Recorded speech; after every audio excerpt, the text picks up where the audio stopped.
오늘 말씀을 통해 하나님의 음성을 듣게 되기를 바랍니다. 오늘 하나님께서 여러분에게 주신 분명한 말씀에 답이 있을 줄로 믿습니다. 성경은 수천 년 동안 40명을 동원해서 만든 책이 바로 성경책입니다. 그런데 그 성경책 속에 핵심 단어가 하나 있는데 그 단어가 바로 복음입니다. 그래서 수많은 이 지식을 좀 가졌다고 하는 사람들이 성경책을 보고 이렇쿵 저렇쿵 많은 얘기들을 하는데요. 성경책은 그런 책이 아니지요. 또 성경을 보면 순서가 잘 맞지 않습니다. 그게 중요한 게 아니죠. 또 역사적으로 보면 논리가 또 잘 맞지 않습니다. 이 성경은 역사를 기록해 놓은 책이 아닙니다. 복음을 설명해 놓은 책이지요. 과학적으로 어떻게 이해를 해야 되느냐? 성경은 과학책이 아닙니다. 성경은 복음을 설명하는 책이기 때문에 이 복음을 누리기만 하면 되는데 이 누리는 방법을 우리가 또 많은 성도들이 잘 모르고 있는 경우가 있습니다. 어떤 의사에게 큰 어려움이 왔습니다. 나는 더 이상 할 수가 없다. 이제 나는 포기해야 될 상황이 왔다. 근데 이 사람이 이렇게 어려운 가운데에 어떤 책 한 권을 이분이 접하게 됩니다. 이 책을 보는데 이 책이 신앙인이 쓴 책이었습니다. 아주 믿음 좋은 신앙인이 쓴 책을 읽게 되는데 그 읽다가 아주 중요한 부분을 하나를 잡게 되고 그 사람이 그때부터 변화가 일어나기 시작합니다.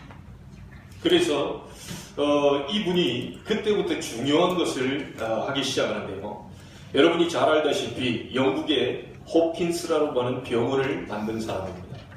그리고 그에 대한 이력서가 무려 2000페이지나 나왔다고 하죠.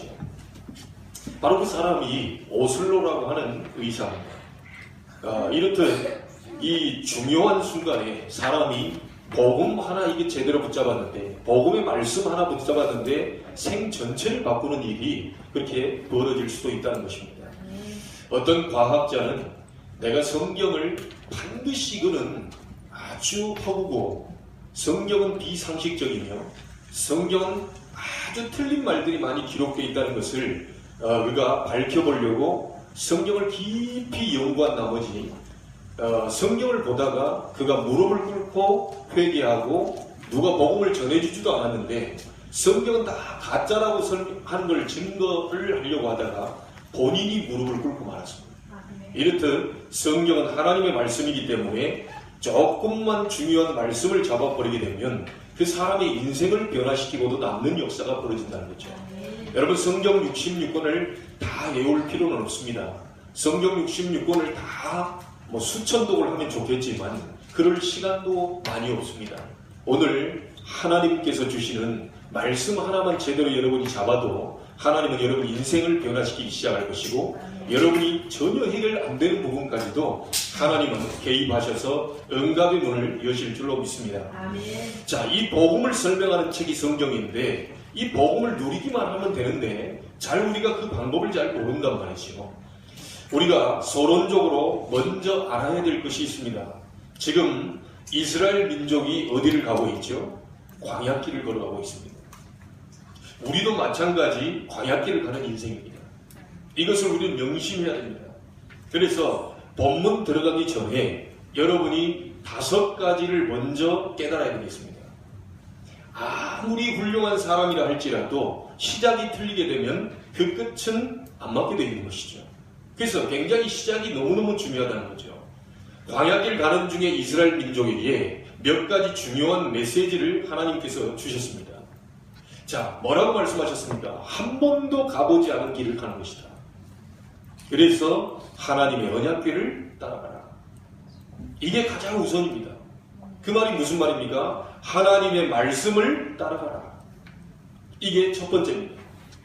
두 번째로 과거는 잊지 말아야 하지만 과거에 사로잡히면 안 된다. 여러분 과거에 우리가 사로잡히게 있게 되면요 더 이상 한 발자국도 못 가게 됩니다.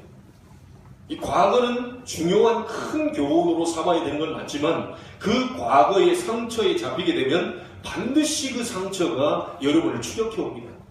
끝까지 추격해 와서 여러분들을 무너뜨립니다. 그래서 이것은 뭐라고 얘기할 수 있냐면 바로 이 영적인 암과 같은 그런 존재죠.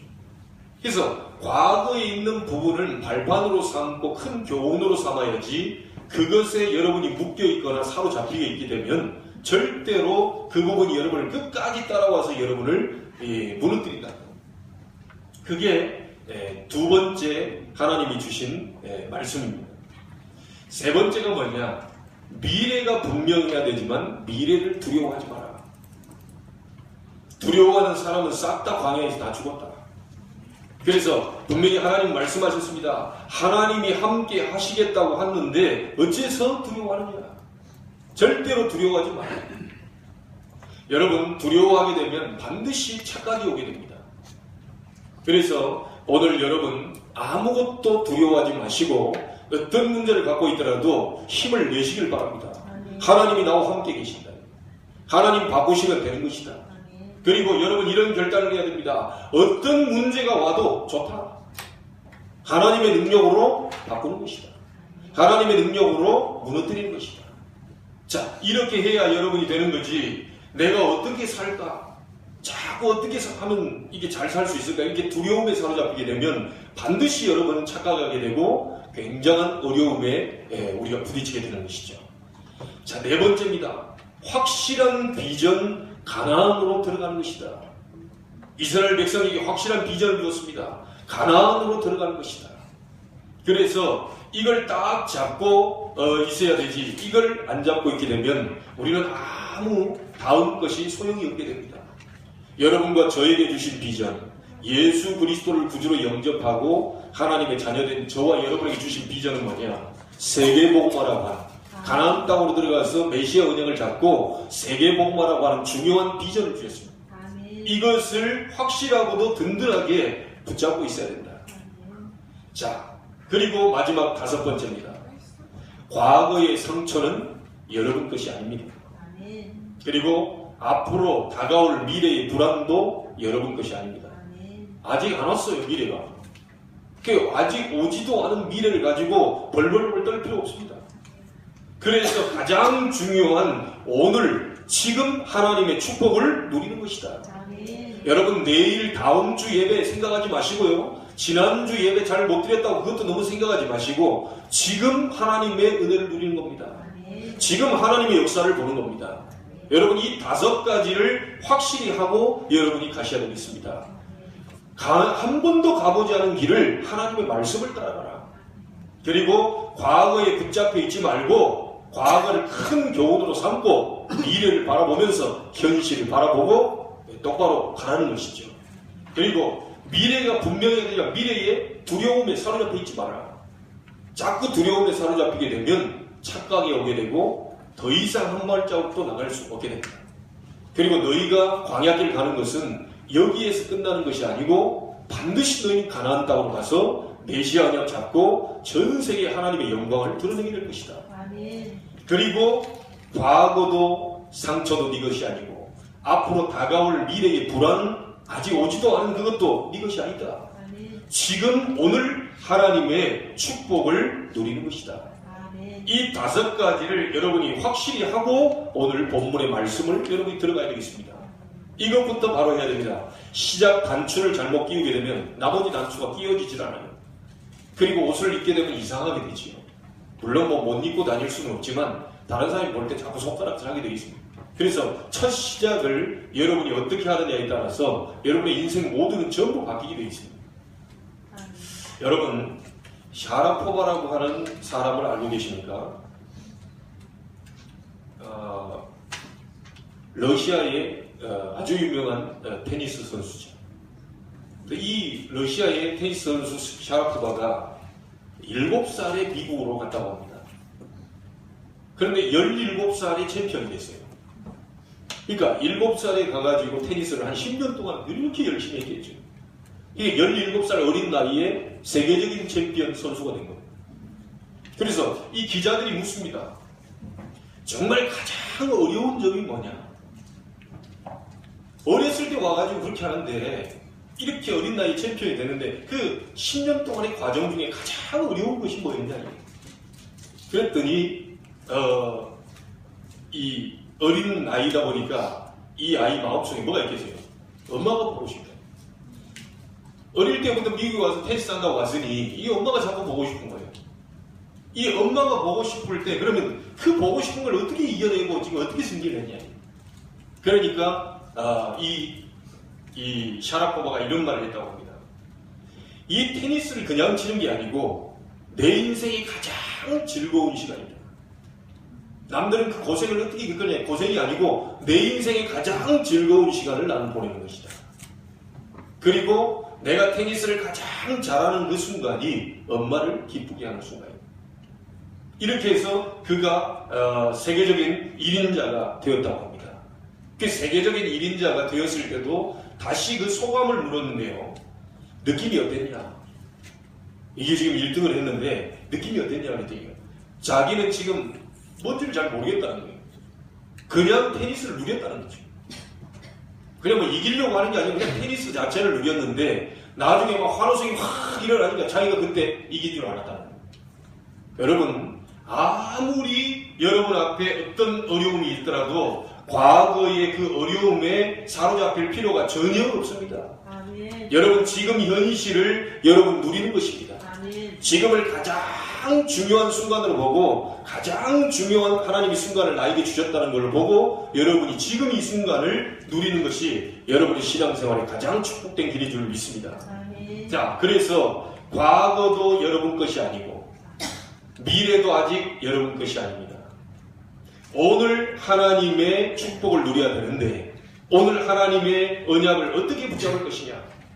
여러분 5가지 아까 얘기했던 것이 확실하다면 오늘 몇 가지를 꼭 언약으로 붙잡고 여러분이 가셔야 되겠습니다.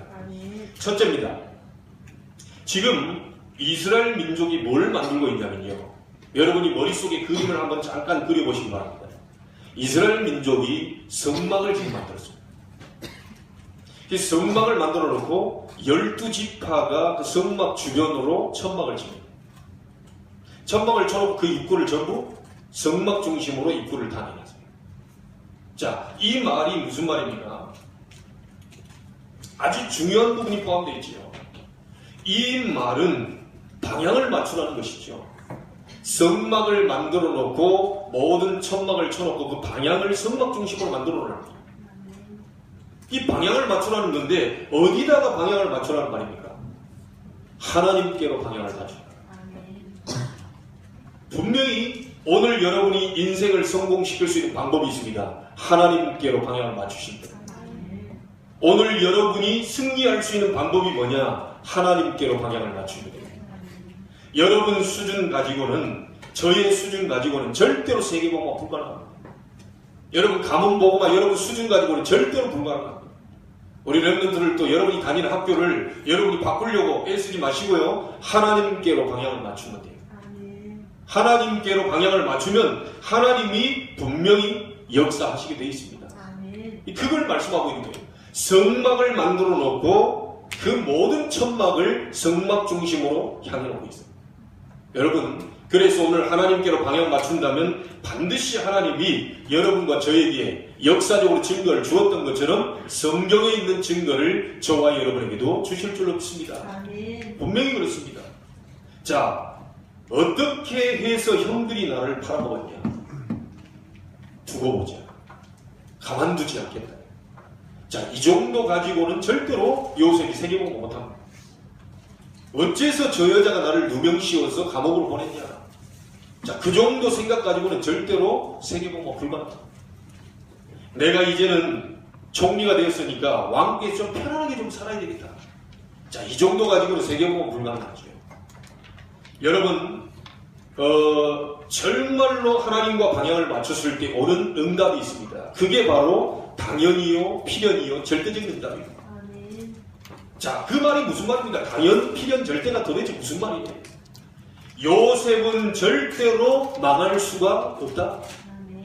모세는 절대로 망할 수가 없다. 다윗은 절대로 망할 수가 없다. 초대교회가 망했습니까? 절대로 초대교회는 망할 수 없다. 여러분, 이유가 뭐죠? 하나님과 방향을 맞췄기 때문입니다. 지금은 좀 문제 때문에 조금 말들이 좀 있더라고요. 근데 제가 그 책을 이렇게 읽을 때 다니엘 학습법이라는 김동완 전도사님이 지은 다니엘 학습법에 대해서 제가 봤거든요. 야, 저렇게 할 수 있을까? 그 생각이 들었어요. 지금 목사님이 되셨죠. 후대를 잘 가리키고 나름대로 하고 있습니다. 근데 그 책 속에 제가 아직 기억에 남는 말이 하나가 딱 나와요. 우리 랩런트에게도 그 얘기를 수련회 갔다 오다가 제가 얘기해 줬는데요. 이 김동완 전도사님이 서울대학 출신 아닙니다. 서울대 수석으로 졸업했습니다. 수석으로 졸업하려면 여러분 같으면 어떻게 하겠어요? 매일 24시 공부만 생각하고 공부 그것만 해야 수석할 수 있지 않겠냐라는 생각을 할 수 있잖아요. 아닙니다. 김동완 전도사님이 서울대를 다닐 때 목요일까지밖에 공부를 안 했다고 합니다. 이유, 하나님께 이명경을 잡았어요. 하나님, 나는 목요일까지밖에 공부 못합니다. 나머지는 하나님 책임지셔야 되겠습니다. 이유, 금요일날 내가 뭘 해야 됩니다. 교회에서 하는 뭘 담당하고 있으니까 이걸 해야 됩니다. 토요일날 아이들 가르쳐야 되고 교사로서 준비하고 성가대 준비하고 다 해야 됩니다. 주일날 온종일 하루종일 봉사해야 됩니다. 그러니까 나는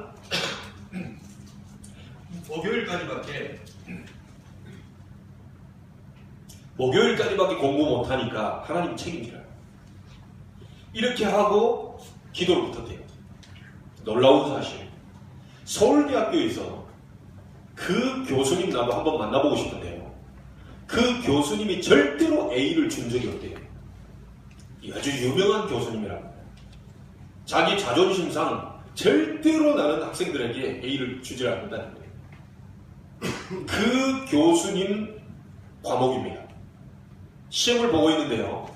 이 김동완 전도사님이 학생 때 정말 하나님 말씀 잡고 기도하고 있는데요. 딱 문제지를 이렇게 봤대요. 그 교수님을 또 어려운 문제를 냈지 않겠어요. A를 절대로 안 주려고 이렇게 좀 비비 꼬아가지고 딱 내놓으니까 보자마자 바로 답이 생각나더래요. 어떻게 답이 생각나냐? 자기가 애웠냐? 아닙니다. 이 교수님이 지금 내는 문제에 대한 답이 어디에 있었냐? 성경에 있어요. 그게 번뜩 나오더래요. 아니 어떻게 서울대 교수가 낸 문제가 성경 말씀에 답이 있겠어요? 근데 자기가 그냥 딱 보는 순간 성경 말씀에 답이 딱 떠오르는데 막 기록이 됐대요. 기록하고 이게 나왔대요. 놀라운 사실. 그 교수가 부르더라고요. 채점 할까니까 교수가 부르더라고요. 자네 누군가? 놀래가지고요. 자네 누군가? 김동완입니다. 그렇겠죠. 아니 그 말이 아니고 자네 누구냐? 그러니까 뭐 똘똘대겠죠. 이 교수님이 어떻게 이걸 썼냐는 거예요. 여러분 하나님을 정말 믿으시길 바랍니다. 성막을 만들어 놓고 천막 만들고 입구를 다 성막으로 향하라는 말은 하나님과 방향을 맞춰라. 하나님의 말씀을 붙잡고 가라. 그 말입니다. 저는 이런 엄마가 있을까 나는 싶었습니다. 우리 교단에 있고요. 큰 교회의 권사님입니다. 이 아이가 고3이에요. 딸아이를 데리고 있는 고3인데요. 고3이 되어서 학교를 찾아갔어요. 선생님, 드릴 말씀이 있습니다. 뭡니까? 우리 딸은 주일날 교회 못 나옵니다. 학교 못 나옵니다. 왜요? 그럼 좋은 대학 못 가는데. 좋은 대학 못 가도 상관없습니다. 대학 안 가도 괜찮습니다. 우리 딸은 하나님 앞에 예배해야 해요. 가서 얘기했다니까요. 그러니까 이 선생님 한국이 같아가지고 이런 엄마를, 당돌한 엄마를 못 만나봐가지고. 그러면 저도 이 아이에 대해 좋은 평을 못 써줍니다. 당신의 좋은 평 필요 없습니다. 내 딸은 토요일까지만 공부하고 주일날 온종일 하나님 앞에 예배해. 단호하게 가서 얘기해. 이 선생님이 기가 찬 거 있죠. 기가 찬 거. 뭔 저런 엄마가 다 있네. 와가지고 대학 필요 없다는데, 대학 안 가도 괜찮다는데, 뭐 좋은 평 필요 없다는데, 선생님 좋은 평 안 씁니다. 악한 평 써도 괜찮다. 그러나 내 딸은 하나님의 자녀이기 때문에 주일날 예배해야 돼. 그런데 어떻게 됐습니까? 이 아이 연세대학에 수속으로 들어갔습니다. 여러분 어떻게 생각하십니까? 정말 노력입니까? 정말 막 애쓴다고 막 이렇게 됩니까? 그러면 좋은 대학 나왔다고 좋은 직장 취직됩니까? 하나님이 문을 여셔야 좋은 직장으로 가게 됩니다. 여러분 제가 우리 지난번에 김종훈 전사님이 얘기했습니까?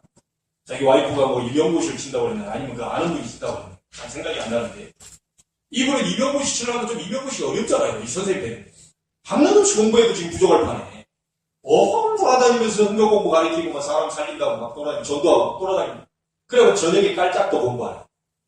이 남편이 볼 때 당신 그러다 떨어진다.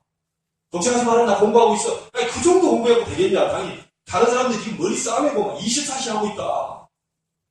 걱정하지 마. 내가 기도하면서 공부하니까. 내가 하는 거 다 하고 있으니까 걱정하지 마. 아이고, 그래, 이 남편이 볼 때는 막 기가 찬 거, 이게. 그렇게 막 도서관에서 전전긍긍하고 이렇게 하는 사람들, 이게 어마어마하게 많은 사람들이 지금 임용고시 눈 벌기가 미치고 있는 거예요. 아니, 이분이 그래가지고, 당신 분명히 떨어진다. 알았다. 이제 하지 마라. 내일은 내가 알아서 할게. 그렇게 얘기된 거죠. 그 임용고시를 이제 보게 돼요. 보기 전에 그 해의 제도가 바뀌었어요. 어떻게 바뀌어요?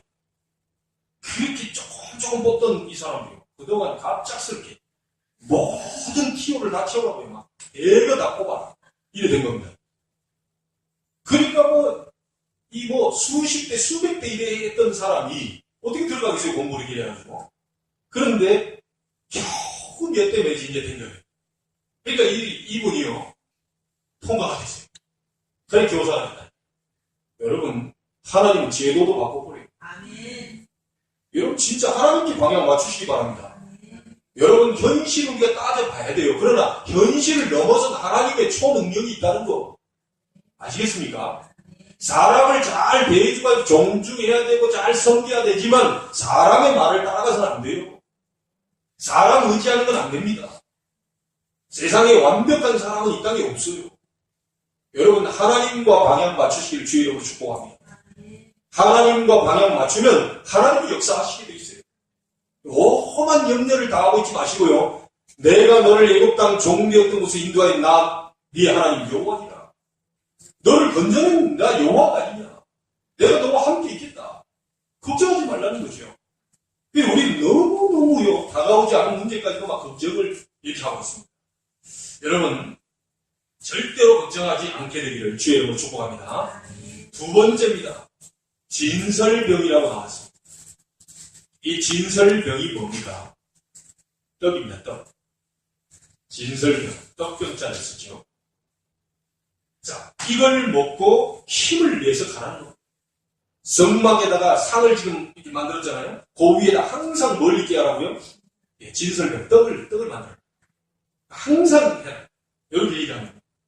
그래서 우리가 힘이 없는데 어떻게 갈 수 있겠습니까? 힘이 없는데 어떻게 세계 정복 할 수 있겠습니까? 힘이 없는데 우리가 어떻게 직장 모험을 할 수 있겠습니까? 힘을 얻고 가라는 거죠. 성막 안에다 그것도 일주일에 한 번씩만 준비하지 말고 매일같이 그 진설병을 만들어라. 이게 아주 중요한 부분이 있는데요. 특징 세 가지가 있습니다. 성막 안에는 모든 것이 항상 있어요. 모든 것이 항상 있는데 기능 발휘를 하는 항상 있는 것 두 가지가 있습니다. 그 항상 만들어 놓으라고 하는 것 두 가지가 있어요. 이 두 가지가 뭐냐? 진설병과 다음 주에 나올 등대입니다. 이 두 가지를 항상 만들어 놓으라고. 그래서 이 말씀이 뭐냐? 오늘의 말씀을 붙잡는 이 축복을 항상 누려라. 매일 떡을 이렇게 만들어 놓으라는 거죠. 매일 오늘의 말씀을 붙잡고 힘을 얻고 나가는 겁니다. 자, 히브리어로 이 진설병을요, 레헴파님이라고 얘기합니다. 레헴파님이라는 말을 쓰는데요. 레헴이라는 말은 떡이라는 말입니다. 여러분, 베들레헴, 그 레헴이 떡이라는 말. 그래서 베들레헴을 떡집이라고 얘기합니다. 그리고 판입이라는 말은요, 얼굴이라는 뜻이고요. 그 말은 뭐냐? 얼굴 앞에서. 다시 말하면 하나님 앞에서. 굉장한 중요한 의미를 이 부분이 가지고 있다는 거죠. 그리고 진설병은 누가 먹는 음식입니까? 제사장들이 먹는 음식. 구약에는 제사장들만 먹는 음식이 그 진설병. 그런데 베드로전서 2장 9절에 보니까 지금은 구원받은 모든 사람이 만인이 제사장. 옛날에는 제사장만 먹었잖아요. 지금은 구원받은 저와 여러분 모두가 만인 제사장으로 말하자면 이 떡을 먹을 수 있다는 거죠. 그래서 이 말이 무슨 말이냐? 오늘의 말씀을 붙잡고 힘을 얻어라. 모든 방향을 하나님께 맞추고 하나님의 말씀을 붙잡고 오늘 힘을 얻게 되면 놀라운 일을 보게 된다. 그 말입니다. 여러분, 어떤 분이 이런 말을 했습니다. 음식을 50번 내지 100번 씹게 되면 몸의 모든 질병이 다 떠나간다. 그런 말을 했어요. 그러면 50번 내지 100번, 제가 몸이 안 좋았을 때 예전에요. 그 현미밥을 50번씩 씹으면서 목사님이시니까 그냥 씹지 마시고 기도하시면서 씹으시라. 그러니까. 근데 여러분, 현미를 잘게 갈려고 하면 오히려 갈아가지고 죽을 만큼 먹어버리면 낫지. 무엇 때문에 이걸 잘게 씹으라고 했어? 이유는 하나죠. 그 씹을 때 뭐가 거기서 나오죠? 혀가, 뭡니까? 침이 나와. 음식과 계속 씹을 때 침이 나오면서 이게 최대한 번복이 되고 혀가 운동이 되죠. 이러면서 이 소화가 돼서 영양으로 싹 들어갑니다. 그래서 여러분, 예전에 태계 이황 선생님이 이 몇 살 때까지 살다 돌아가시는지 잘 모르겠는데요. 음식을 먹을 때 자기 건강 이 방법으로요. 굉장히 많이 씹으면서 침을 계속 내도록 만들어가지고 건강 방법입니다. 계속 만들어서 꼭꼭 삭혔다. 그게 태계 이황 선생님의 방법입니다. 그러니까 중요한 몇 번이에요. 목사님 또 왜 갑자기 또 음식이 씹고 어디 침 내고 그 말을 또 왜 하느냐? 이유가 뭐냐? 여러분이 오늘 주신 이 말씀을 붙잡고 10번만 씹지 말고요. 일주일 내내 씹으라. 매일 씹으라. 뭔 말인지 알겠습니까? 말씀을 받았다면 일주일 동안 계속 씹어보라. 계속 묵상을 해보라. 반드시 여러분에게 하나님의 역사가 볼 날이 오게 됩니다. 그걸요, 받아가지고 바로 삼켜버리면요, 별이 소화도 잘 안 됩니다. 계속 씹어야 돼요. 씹어야 이게 침이 나와서 이게 소화가 돼서 다 들어가지. 여러분, 말씀 받고 바로 삼켜버리면 안 돼요. 계속 여러분 잘근잘근 이렇게 묵상하고 씹고 또 반복하고 이 생각하고 이래. 근데 어떤 분은 아예 먹지도 않습니다. 하나님 말씀이 떨어졌는데 하나님 말씀을 아예 먹을 생각도 안 해요. 이러니까 어떻게 됩니까? 일주일 동안 너무너무 이제 어려운 삶을 살게 됩니다.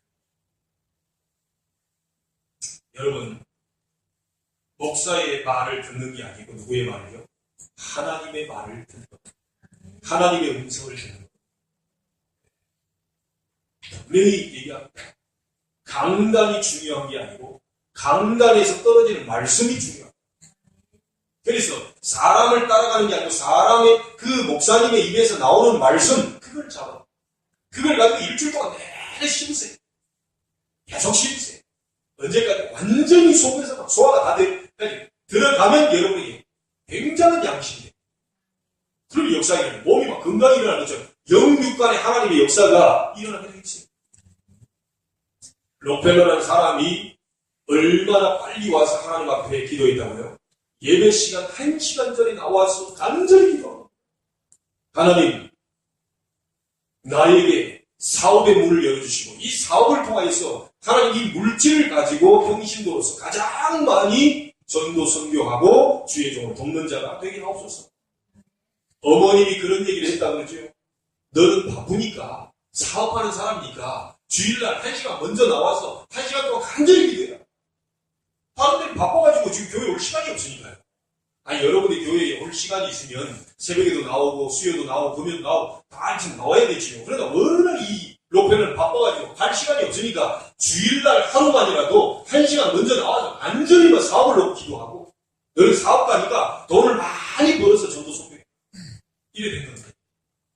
그 로펠러가 1시간씩 기도하고, 그날 준 본문을 읽고요, 말씀 잡고요, 이 말씀이 사업 현장 속에 막 성취되게 해달라 1시간 동안 기도하고, 나는 이 자리에 기도하지만 하나님 말씀을 이룰 주의 전사를 내 직장 속에 파송하여 달라고 간절히 기도합니다. 하나님의 역사가 일어났어요. 얼마만큼요? 미국의 전화번호 부책이 얼마나 크겠습니까? 그 로펠러의 계열 회사가 미국의 전화번호 부책만큼 있었다. 지금도 빌 게이츠가 로펠러 재단 못 따라. 아무리 많은 돈을 번다 해도요, 로펠러만큼 못 쫓아가고 있어요. 지금 그 후예들이 조금 잘못된 길로 지금 늘어나고 있어서 그렇지, 원래 로펠러는 그런 취지가 아니죠. 분명히 여러분에게 하나님의 중요한 응답 분명히 오게 될 것이니까요, 말씀 받고요, 그걸 잘못하면 계속 묵상하면서 치우세요. 진설병, 이게 뭐냐? 항상 있게 하라고 그랬죠. 진설병요. 말씀을 양식으로 삼고 복음을 양식으로 삼으면 살아가게 된다는 것입니다. 자, 그리고 그것보다 더 중요한 세 번째가 있습니다. 우리는 단순한 능력 가지고는 안 됩니다. 우리는 진짜 하나님의 능력, 초능력을 얻지 않고는 절대로 할 수가 없어요. 그래서 하나님께서 이스라엘 민족 가는 길에 만나를 허락해 주셨습니다. 이 만나가 뭐냐? 하나님이 주신 아주 특별하게 생긴 떡이에요. 이 만나를 주셨어요. 예수님께서 요한복음 6장에 보면요, 이스라엘 사람들 가운데 자기를 따르는 제자들에게 오병이어를 가지고 5,000명을 먹고도 남게 만들었습니다. 그때 예수님께서 말씀하셨죠. 너희들이 광야에서 만나를 먹지 않았냐. 이 오병이어를 먹는 것은 하고 비유를 얘기했어요. 그러면서 6장 51절에 뭐라고 그럽니까? 내가 하늘로서 온 생명의 떡이다. 이 떡을 먹는 자는 영생하게 될 것이다. 예수님께서 분명히 떡을 그렇게 설명하셨습니다. 여러분, 예수 그리스도의 생명의 떡을 먹으면 놀라운 역사가 어느 날 여러분 앞에 펼쳐지게 될 것입니다. 분명히 하나님은 진설병을 만들어 놓고 항상 있게 하는 것입니다. 오늘만 있게 하는 것이 아니라 매일 있게 하는 것입니다. 하나님의 말씀을 붙잡고 여러분이 오늘 하나님께 기도 시작하는 날이 되길 바랍니다. 반드시 능력으로, 하나님은 초능력으로 인간이 할 수 없는 그런 능력을 보이실 것입니다. 자, 요즘 저도 우리 집사님 때문에 속 안에 뭐 뺀다 그래서 밥도 못 먹고 지금 이러고 앉아있는데, 오늘 와보니까 본인은 더 열심히 잘 먹고 계시더라고요. 내가 이제 본사로 좀 연락해줄까, 그런 생각까지 했죠. 누구 케어하고 있는데 본인은 열심히 잘 먹고 계신다면서 사진을 찍어가지고 보내려고, 그만둬야 되겠다. 내가 보험적이잖아요. 그래서 그만둬야 되겠다. 이런 생각을 했어요. 근데 여러분, 요즘 세 가지가 이 문제예요. 뭐가 문제입니까? 일단 너무 과하게 먹어요. 과식. 또 한꺼번에 많이 먹어요. 폭식. 근데 그걸 좀 대낮에 과식, 폭식하면 좋은데 이걸 또 밤에 먹네? 야식. 요 세 가지 때문에요, 지금 엄청나게 고생하는 사람들도 많죠. 네. 이것 때문에 계속 우리 몸에 문제가 오지 않습니까? 그런데 여러분, 과식, 폭식, 야식을 할수록 좋은 게 있습니다. 그게 뭡니까? 그게 바로 생명의 떡입니다. 예수 그리스도의 생명의 복음, 그 말씀, 그 떡을 매일 좀 많이 먹으세요. 과식은 괜찮습니다. 오늘 밥 먹는 건 좀 과식하는 건 좀 줄이시고요. 그러나 여러분, 정말 이게 지금 생명의 떡은요, 과식해도 괜찮고 폭식해도 괜찮고 야식 밤에 12시 넘어도 먹어도 괜찮고 그렇습니다. 여러분이 먹으면 먹을수록 살아난다. 먹으면 먹을수록 영육간에 하나님의 역사 보게 된다. 다른 거 과식, 야식, 폭식 하지 말고요, 그 부분만, 진짜 생명의 기름기 있는 생명의 떡, 정말 이 뭡니까, 이게 기름기가 잘잘 흐르는 그 생명의 떡, 그리스도의 복음을 계속해서 섭취하시기 바랍니다. 하나님의 역사 보게 되겠습니다. 반드시 여러분에게 응답이 오게 될 줄로 믿습니다. 자, 결론을 맺겠습니다. 오늘 정말 그 가문세력을 이겨야 되고, 여러분의 불신앙을 심어도 과거의 상처에 붙잡히도록 만들어서 더 이상 갈 힘이 없도록 만드는데, 우리는 분명히 뭐가 필요하냐? 다른 힘이 필요해요. 분명히 세상이 알지 못하는 다른 힘이 우리에 필요합니다. 그 하나님의 말씀을 붙잡고 기도해야 되는데 여러분이 어느 정도 기도하면 되겠습니까? 어떻게 기도하면 되겠습니까? 오늘 세 개를 꼭 붙잡으세요. 그 세 개가 뭐냐? 오직 복음. 그리고 그 복음을 전하는 오직 전도. 그리고 또 하나 있습니다. 오직 내가 하는 일. 이 세 가지를 붙잡으세요. 이 세 가지를 연결시켜서 계속 기도하세요. 저 같은 경우는 세 가지 기도합니다. 오직 복음. 목사이기 때문에 오직 전도. 그 다음 뭡니까? 제가 하는 일이 오직 교회입니다. 제가 하는 건 이 세 가지. 그러나 여러분은 오직 복음, 오직 전도, 오직 내가 하는 일. 그 두 가지를 위해서 하나님이 여러분 일을 주셨기 때문에 그 세 가지를 놓고 본격적으로 기도하십니다. 복음과 전도, 세계 선교를 위하여 하나님 내 업에 복의 복을 더하게 하옵소서. 해보라니까. 아들, 목사님, 우리 자녀들 기도는 어떻게 합니까? 예, 할 필요 없습니다. 그 세 개 안에 다 포함합니다. 여러분, 우리 가정 기도 어떻게 합니까? 예, 조금 안 해도 괜찮아요. 이 안에 다 포함합니다. 오직 복음, 오직 전도, 오직 내가 하는 일, 이 세 가지로 기도하면 하나님은 이 모든 것을 너희에게 더하여 주시리라. 여러분, 자녀를 하나님 신경 못 쓰실 하나님 아니에요. 그렇죠? 여러분, 자녀가 지금 어디가 고장나 있는지, 어디가 지금 마음이 아픈지 다 알고 계십니다. 그러니까 이 세 가지로 간절히 기도해버리면 하나님이 원하지 않는, 생각하지 않은, 기도하지 않은 것까지도 하나님 역사하실 수 있다. 반드시 여러분에게 진짜 렘넌트 7명이 가진 다른 힘이 우리에게 필요합니다. 바로왕이 이렇게 얘기했습니다. 내가 여호와의 신에 이만큼 감동된 사람을 본 적이 있냐? 이 힘을 봐. 아무리 공부해도 안 됐는데 모세가 호렙산에서 하나님의 능력 체험하고 난 뒤부터 이 힘을 봐. 언약궤 옆에서 하나님의 음성을 들은 뒤에 사무엘의 말이 하나도 땅에 떨어지지 아니했다. 사무엘이 40날 동안 전쟁이 그쳤더라. 다윗이 여호와의 신에 이만큼 충만했다고 얘기했습니다. 그래서 여러분에게 바로 이 힘이 필요하다는 겁니다. 한 가지만 붙잡으면 됩니다. 오직 복음을 계속 붙잡고 있으면 여러분 흑암 세력이 무너지게 됩니다. 오직 전도 붙잡고 있으면 문이 열리게 되겠습니다. 여러분, 내가 말씀 듣는 가운데요, 정말 마음에 어제 부딪힘이 있었습니다.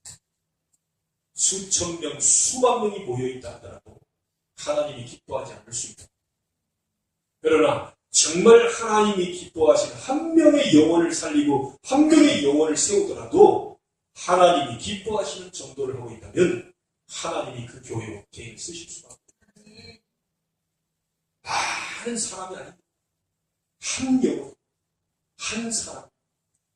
올해 여러분이 그 응답 축복이 있게 됩니다. 많이 하려하지 마세요. 하나님 나에게 문을 열어주옵소서. 그 문. 그리고 이 두 가지를 위하여서 오직 내가 하는 일을 붙잡고 24시 기도하는 것입니다. 엘리사가 뭐라고 그럽니까? 갑절의 영감을 내게 주옵소서.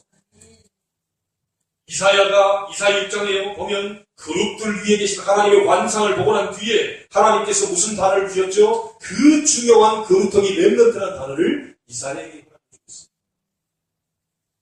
디모데후서 2장 2절에 보니까 내 아들아, 그러므로 그리스도 예수 안에 있는 은혜 가운데서 가네.